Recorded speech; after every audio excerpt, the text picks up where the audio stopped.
with Eric Turner from Masari. He is the Vice President of Strategy, and we're really excited to have him today to host a masterclass. Eric, the floor is yours. All right, thank you. I'm gonna grab one of these waters first. How's everyone doing today? There, I love to hear it. All right, so we're gonna be talking about crypto fundamentals today. And I had a funny joke. I was just gonna end the presentation here because I think for the most part, fundamentals in crypto aren't really where they are when you think about traditional markets. We're kind of looking at, do I have a clicker? Yeah. We're kind of looking at a combination of hype and up cycles and then really trying to find what matters in the bear markets. So when you think about looking at fundamentals, why? Like, why do we actually care about fundamentals in research and fundamentals in crypto?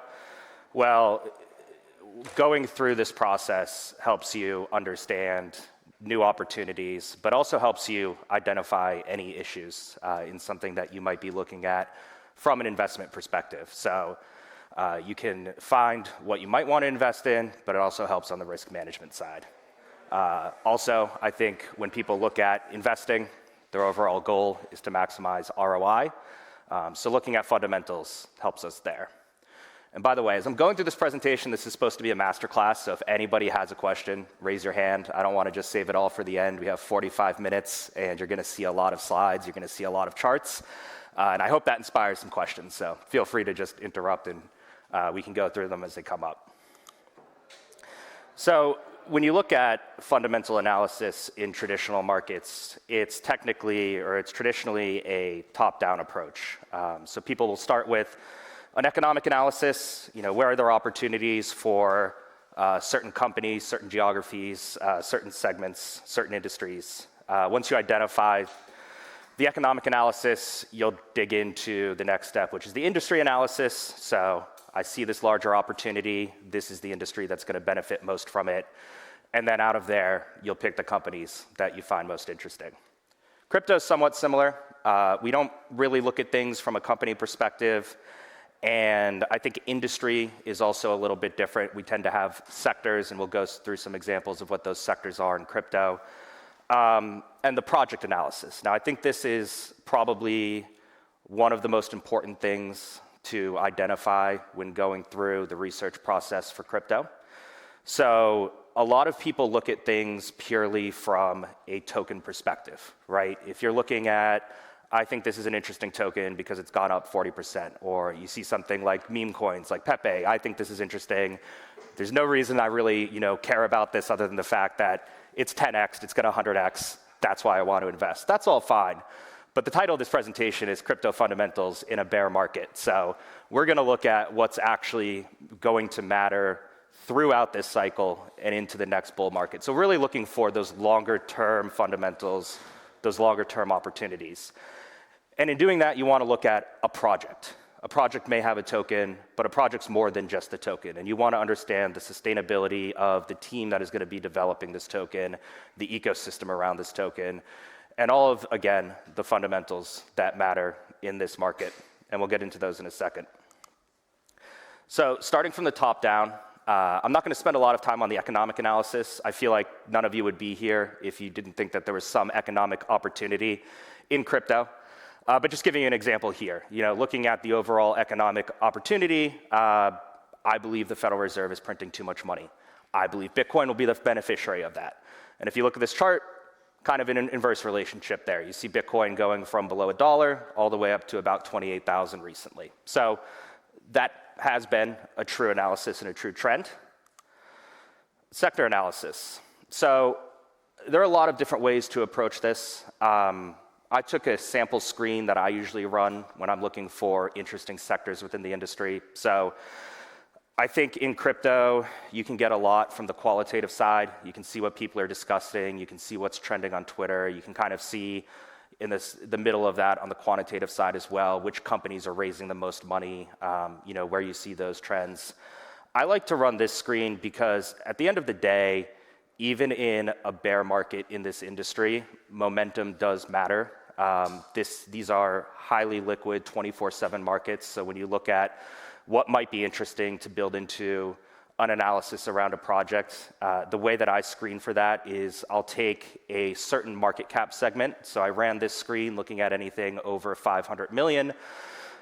Tends to be, those larger, closer to blue chip projects, but also isn't just Bitcoin and Ethereum. So I ran that screen, and then I filtered by 2 recent metrics. You can get more granular if you'd like. So some people like to just look at 24-hour, 5-day, 30-day trends. I filtered this by the 1-year trend, so just looking at returns on these assets over the past year. And then I look at the sectors. So this is helping me understand which sectors tend to be trending. I think you'll see, a lot of times L1s in there. I think we filtered out most of those. But what I see here is there's still a lot of interest in trading, and more specifically, a lot of interest in DeFi. And more specifically, I see 3 derivatives projects that look interesting. So if I were doing this from the top down, identified there's an economic opportunity in crypto. I identified that the sector of DeFi still looks interesting.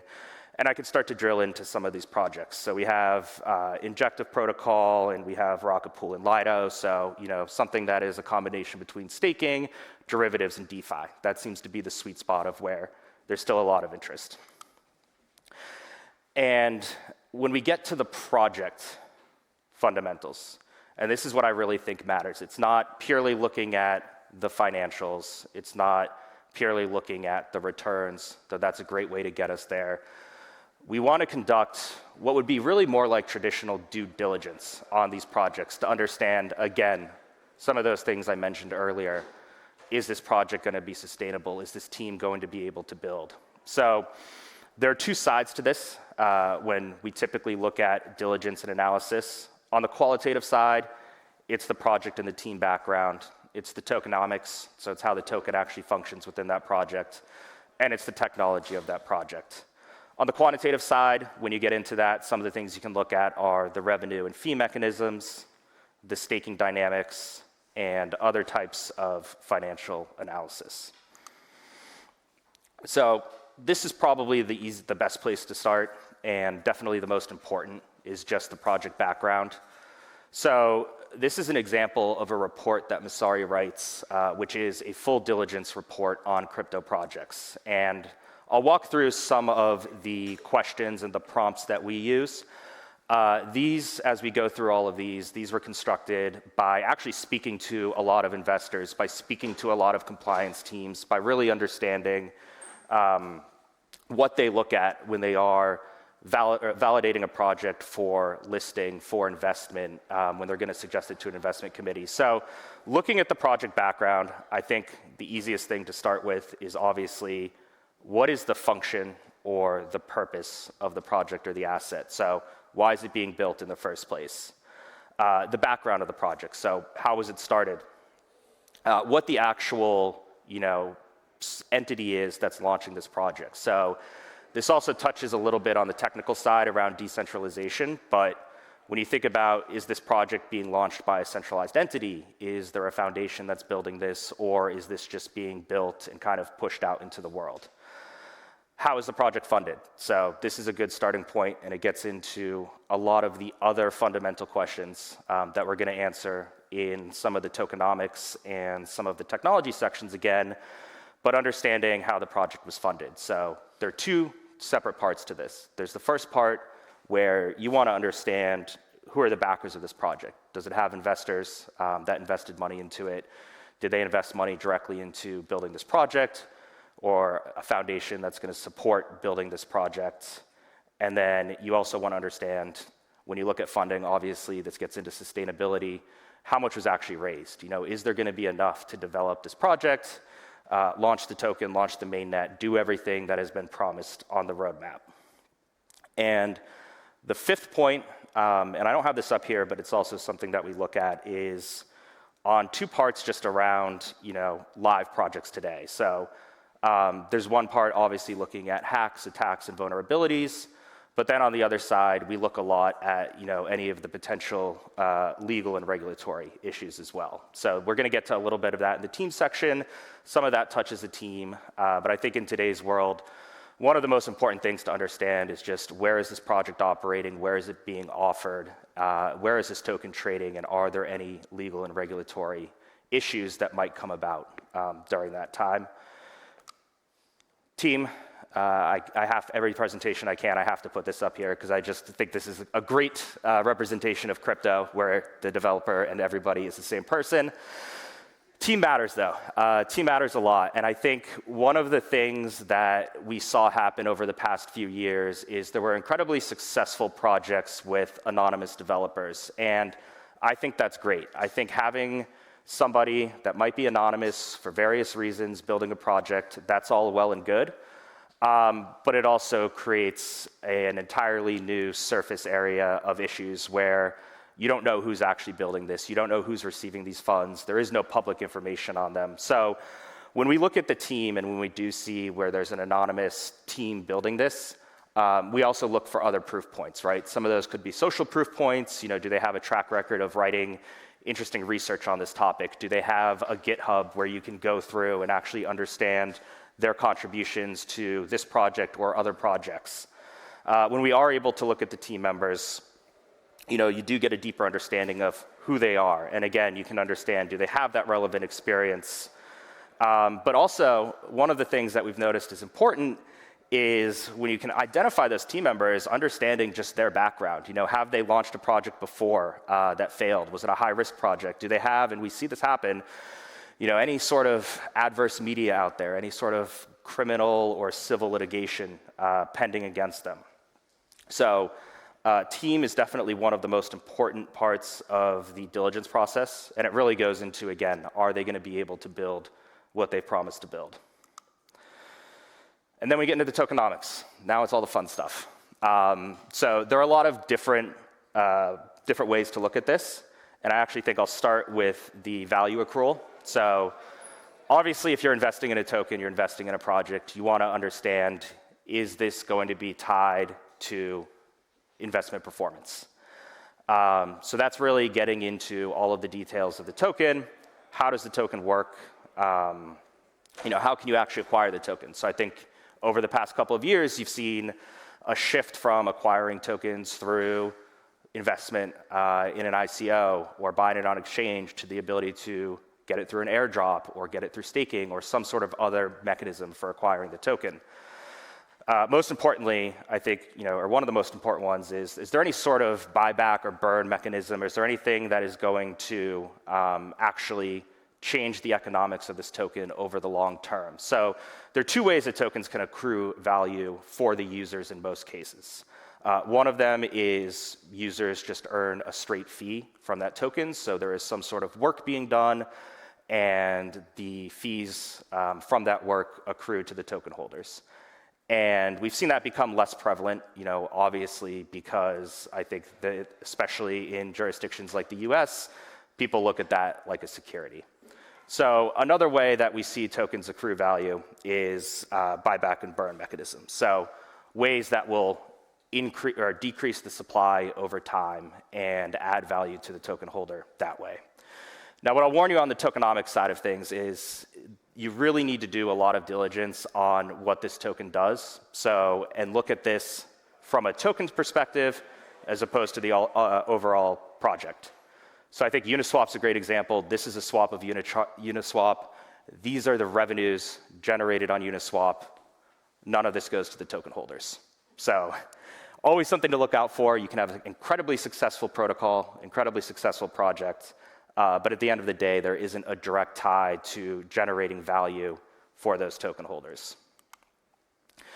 So getting back to supply, I think there are two dimensions to look at here. So there's actually who received tokens or through whatever mechanism. Was it an ICO? Was it an airdrop? Who received those tokens? Who are holding those tokens today? And then on the other side, you want to understand, are these tokens circulating? Are they part of a circulating supply?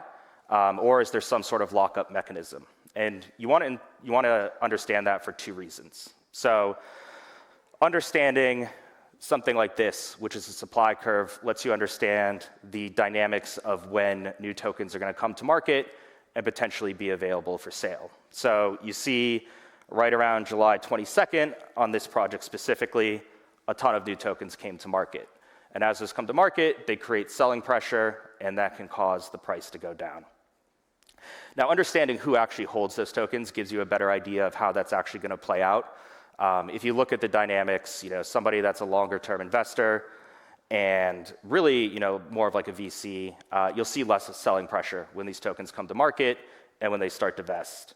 Now, when you look at, tokens that are just given out through an airdrop or tokens that are just given to retail investors, you tend to see a lot more of that sell pressure come to market when they become unlocked. This third point here about the actual vesting schedule itself is something I think a lot of people overlook. So when you look at tokens that are vesting because they were sold through a token sale or there's some sort of mechanism that's supposed to be locking them up, you need to verify that because in a lot of cases, tokens are given to investors, but there's no on-chain or actual legal mechanism to lock those tokens, which creates the ability for people, if they really wanted to sell them. Technology, I think we could talk for another hour about the technology section of diligencing a project. I think there are a few important points that you want to look at, though. So there's diligence just on the project itself, and then there's understanding the mechanisms within the project, which relates very closely to the tokenomics. So when you're looking at a project, I think obviously this first point is pretty self-explanatory. Understanding, is it open source? Can you go verify all of the information? Can you verify the code? But why that's actually important is it gives you a better understanding of how the project operates on the back end. So you'll see a lot of supposedly decentralized projects where everything's really run by one or two people with a multi-sig wallet on the back end. A question?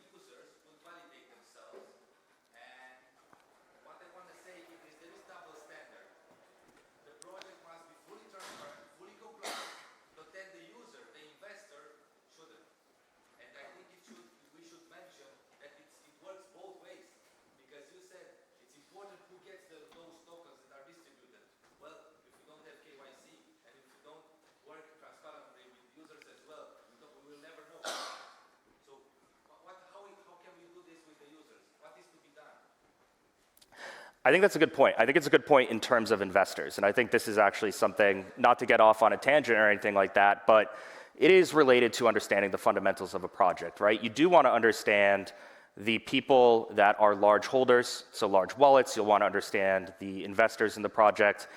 And I think to a large extent, we haven't done that well as an industry. I think that's changing a lot. I think there are tools out there that do a better job of wallet labeling, of tracking users, of tracking wallets.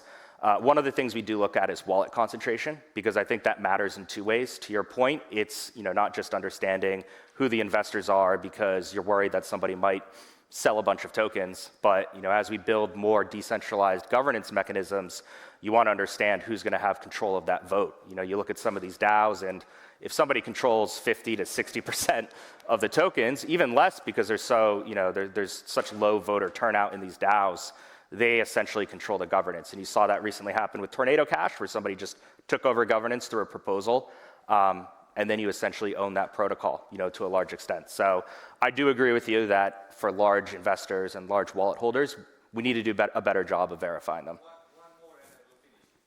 Regarding governance, because when everybody's talking about DAO, right? So it's actually today it's almost redundant because it's everybody's speech. We found a solution and we put a middleman between the community and the project. It's called an ethics committee, and it's built with team members, permanent team members, and 1-year mandate for community members.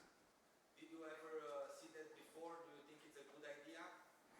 Well, I'll add some more commentary on DAOs, I guess, as well here. DAOs today, like, we're not going to spend a lot of time there. DAOs today do not work well. I think that having everybody be able to vote and creating that chaos of voting on these is not working.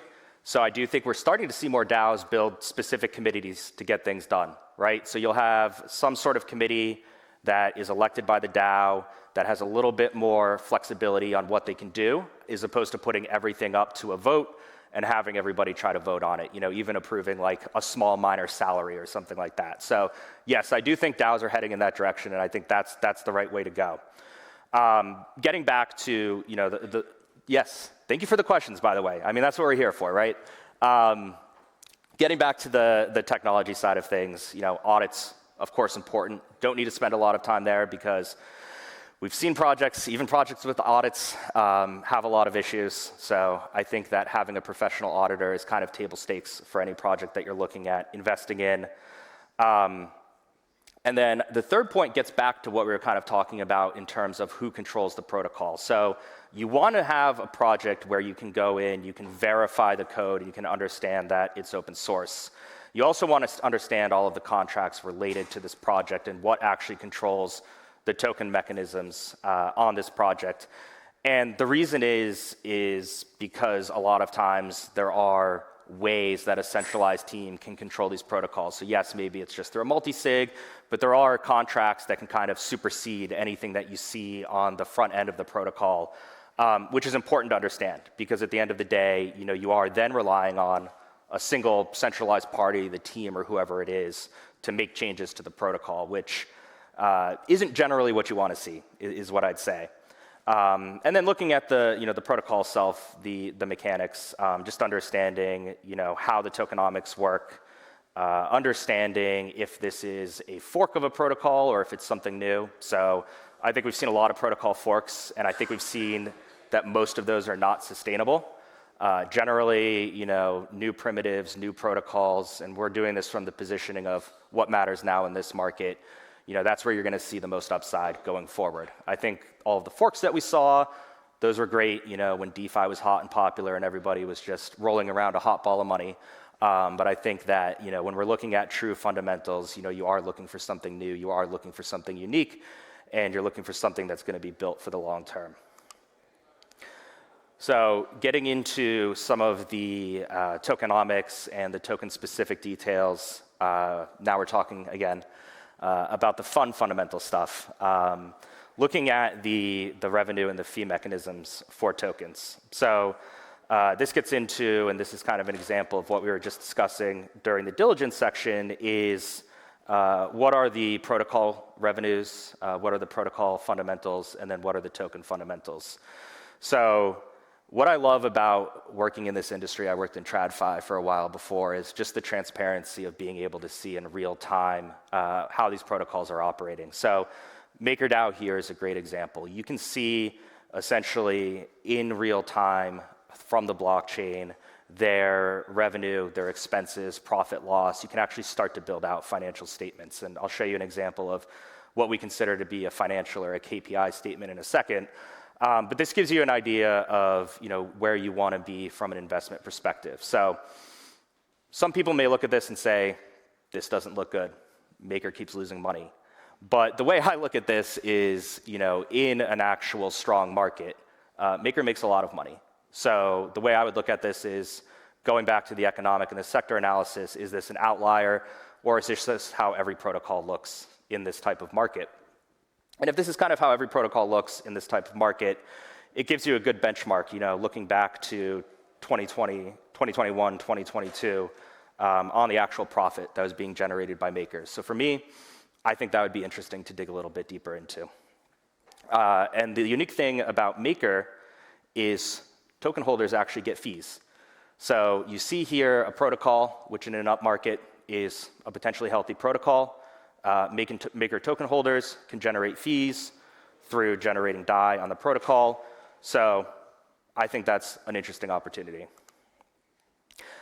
Getting back to token burns, I think the greatest example of token burns right now is obviously ETH. You can, again, if you're actually looking to build out fundamental analysis. When I said at the beginning, fundamentals in crypto are a little bit of a joke. The way I meant that is there are just no standardized frameworks that we can use in this industry across tokens. But there are specific mechanisms, and again, if you've done your diligence to understand the token mechanisms, where you can actually start to build out financial statements, you can build out financial models, you can understand how the value will accrue, and you can actually potentially look at what the price might be in the future. So this was written by one of our analysts at the beginning of the year. Fair value of ETH calculated around 1,600. Turned out to be a pretty fair assessment as ETH went through these cycles of burning since the merge. And another way to look at this, and this is something we do a lot, is building out standardized quarterly financial or KPI reports. So you see this is like the easiest thing to do in traditional finance. There are so many tools, there are so many ways to look at quarterly revenue or anything that matters on a quarter by quarter basis. It's not really as standardized in crypto. So we've worked a lot on building this out, not just for protocols like DeFi protocols where you have a profit and a loss, but also L1 networks where you can really understand what these KPIs are quarter to quarter. And this allows you, of course, to track the health of these protocols, the health of these networks, and their performance over a continuous basis. And again, you're able to benchmark this just to how the overall market is doing and get an understanding of where there might be outliers that are worth digging into a little bit more on a fundamental perspective. So this can be very different depending on the protocol or the network. Something like Avalanche, for example, you're really just looking at things like how many people are using it, wallets, you're just looking at different types of volume going through the protocol. It could be very simple with something like Aave, where it's a lending protocol. You're just looking at TVL, lending, borrowing. You can look at revenue generated. So it's going to depend on the project and the protocol that you're looking at. But I think this is probably one of the best ways to do it, even if you're just going in and starting to do early diligence, is just understanding quarter by quarter trends.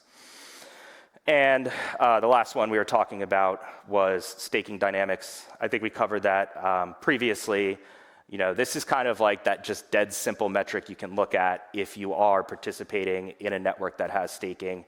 What's the staking yield? What has the revenue been generated from staking? Again, I think Ethereum's a great example here. That's what's up on the chart. So looking at it, purely from a fundamental basis, I'm staking on this platform. I am generating yield, and what is that yield going to be for me? And if you've done all of your diligence on the qualitative side, and you're doing this on a protocol that has a great team, that has a solid background, that has solid funding, that has solid traction, this is a great opportunity.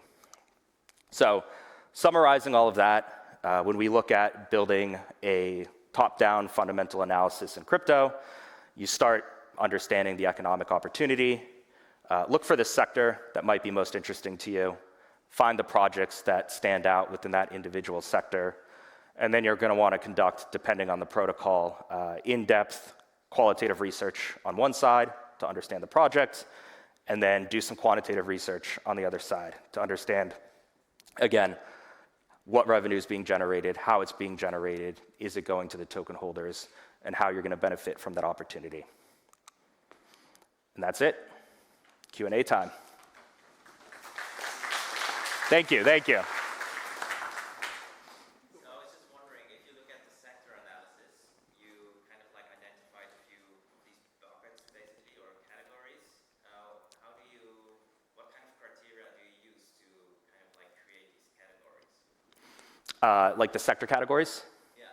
Yeah, so Masari does a lot of work on the taxonomy side of things, and that was actually our screener that we used. So we identify sectors basically based on the function and purpose of the protocol itself, and then we have a secondary axis which also identifies the purpose of the token itself. So you can screen through those two verticals. For example, on that, those were more of the subsectors. So like a few of those were like DeFi subsector or L1 subsectors, because there's the overlap on like Lido, for example, which is a liquid staking derivative, which is kind of the DeFi world, but kind of like this other, staking world.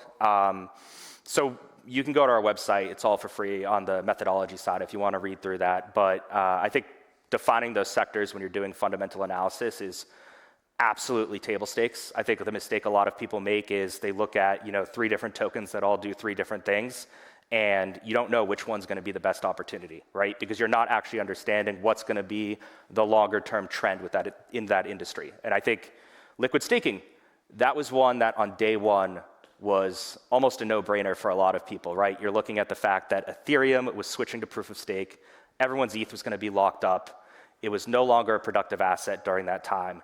How could people unlock that value? And the liquid staking platforms that came out and did that have been incredibly successful. Yes? As you've shown, there's lots of heterogeneous dimensions. Have you thought about encapsulating all these dimensions into one score, like for bonds, credit ratings, so kind of normative approach, so that you can kind of create a benchmark to compare projects or protocols across sections? Would that be something probably to do? I think it's a great idea. I've been in this industry for, 7 years now or something. I've seen 40 people try to come up with a good rating system, and no offense if anyone has a good rating system here and I don't know about it, but I haven't seen any that have been that successful. And I think the part of the problem is the industry is very new, and even if you dig into these individual sectors, as you go sector by sector, you need to redo that methodology. So it's very difficult compared to, like fixed income ratings, right? Just a very simple mathematical model. Here's how I come up with my rating. It's my ability to repay this bond. With doing something like this across crypto fundamentals, it's really sector by sector unique, and I think it's much more difficult. So I would love to get to the point where you can come up with that. Even if it's not, this is going to be a successful investment, but a risk score or something like that, right? When you look at the qualitative information, we got part of the way there. We give people the information that if they want to come up with their own score, they can do it. But I just haven't seen it be successful, honestly.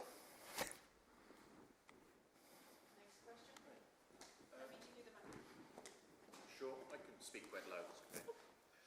So in between sector and project, alongside it in many ways, there's also ecosystem. Yes. Are you looking at this at all? You've got Solana, level 1s, level 2s. Everyone's built on top of everyone else. Yeah. Are you looking at ecosystems at all? So I think that in this framework, the ecosystem itself falls into that project. And that's why when I say project, it's more of an all-encompassing term, because it could be Solana the project, or it could be a project being built like Uniswap, for example, that's across multiple layer 1 networks. We look a lot at the ecosystems, and that example I showed you of the Avalanche summary, these quarterly reports focus not just on that layer 1 network, but also on the ecosystem around itself. So I think you can look at obviously Ethereum as everything being built in that ecosystem. I think there's a lot of interesting stuff being built on Solana right now. I think people wrote it off to some extent, but there are a lot of consumer-facing applications you can build there. So I certainly think ecosystem is very important when you're looking at that project perspective for L1s. And I also think that to some degree you can flip it around when you're doing this analysis. And another way to look at it is this protocol, say it's a DeFi protocol, deployed in multiple ecosystems? Like, do they have the opportunity to bring in value from Solana and Avalanche and Ethereum, or is it just built on this chain that's maybe not EVM compatible and just doesn't have as much traction? So I think there are 2 ways to look at that. Some room between them also. Yeah, exactly. I mean, everything should be flowing between chains, right? And that's another thing. So you can look at, do they have bridges? So maybe if it isn't EVM compatible, it's a unique chain, is there a bridge between those ecosystems? Yeah. So your title was fundamentals during bear market. I would like to know what do you think of fundamentals both in bull market conditions and bear market? Because it seems to me that bull market everything goes up independently of fundamentals. I haven't seen a lot of differences between projects with good economics, good revenue in a bull market and compared. And also in bear market, a lot of good projects with good fundamentals haven't really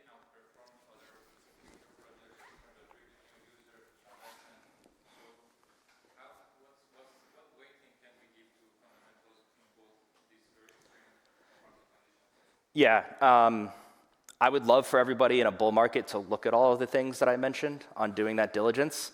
I guarantee most people don't because you're just clicking buy as quick as possible to get into something. I do think that, in bull markets, most everything is very much trend and momentum driven. I use that term hot ball of money, and I think that's what you see, right? Everybody's just taking their money from project to project to project, just trying to capture what's going to be that next 10x. I think the fundamentals in a bear market matter, and it's doing the diligence to understand, is this project going to actually be interesting when the market does come back? And this gets to the point of ecosystems, right? Are they building things that are going to be usable and interesting for when everybody's interested in crypto again? I think the big difference you see is, every time we have a bull market, we see 50x people come in, start using crypto. Right when we hit a bear market, most of those people leave. But every time we're bringing up, the user base a little bit incrementally. So you want to understand, is that project going to be sustainable enough to make it towards that next upcycle when people are actually using these applications more than like 200 people or what you may see today on some protocols. And that's why I think these fundamentals are interesting. So when you look at what matters in a bear market in terms of projects that are interesting, I think it's things that are really solving some sort of real world use case and generating returns based on that real world use case. So one of the areas that we've written a lot about is decentralized physical infrastructure. So it's things like Filecoin, it's things like Arweave, it's things like Render Protocol, where you have compute networks, you have storage networks, you have things that are incentivized by tokens, and the fact that crypto is down doesn't mean people are not going to need file storage or compute power or things that, yes, it's tied to a crypto protocol, but they still have a real world application. And I think as you see us go through and this industry mature, the fact that it's even a crypto protocol gets abstracted away for a lot of people. And that's when things are really going to matter, right? Are you building an application people are going to want to use even if the number goes up, number goes down? Next question. We have one over there. First, the lady. This is a slightly more subjective question, so it's a little bit more about your opinion, maybe. But you're talking about, say, avalanches, industry, someone mentioned Solana before. And when you apply all of these sort of fundamental metrics that you've been talking about, do you personally, or what's your personal analysis on the bull case for protocol layers other than Ethereum, post-Shibata, and post-Merge? All right, so you're trying to get me in trouble with any of our potential customers and users, right? So the question was, what do you see as being the bull case for basically anything outside of Ethereum as a layer one network? The way I'd answer that is the way I've always answered it. I think that I'm a big believer in not necessarily application-specific networks, but networks that can understand their niche. And I think you've started to see this a lot where Solana is an example I used. And I've seen a lot of conversation around this and a lot of people building towards this, but the way that the network is constructed, it makes itself very useful for something like serving a decentralized physical infrastructure project, something like Helium, where you just, you need a certain type of speed, you need a certain type of finality, but you're not securing, hundreds of millions of dollars in a transaction like you might be on Ethereum. There are smaller microtransactions. There are consumer-facing applications. And I think the layer one networks that are going to really succeed are the ones that realize they should be pointing things in a certain direction. I think Tezos is a great example as well. Tezos did a great job of building an NFT ecosystem around their network. So I think there are layer ones that are being managed smartly by foundations or their communities that are understanding. We don't need to build, I think where you see layer one networks not do well is we're just going to build a bunch of DeFi forks. Great, that's fine, but no one's going to use it because they can use it on Ethereum. They might use it in a bull market because they get tokens, for staking or something, but networks that understand where they're going to succeed based on their technical specs, those are the ones that I actually am bullish on those, right? I don't think it's just going to be Ethereum in the future, even with L2s. That's my personal take. I think a lot of these other networks are going to figure out where they operate well and succeed. I think we had a question here from somebody. I remember seeing a hand. Anybody else? We still have 5 minutes, so I would love to take some questions if you have any. Okay, well, if not, then you can find Eric and the Masari team around the conference today and tomorrow. So feel free to say hi, ask your questions, connect with them. Thank you so much, Eric. That was very insightful. Thank you. And Thank you, let me everybody. give you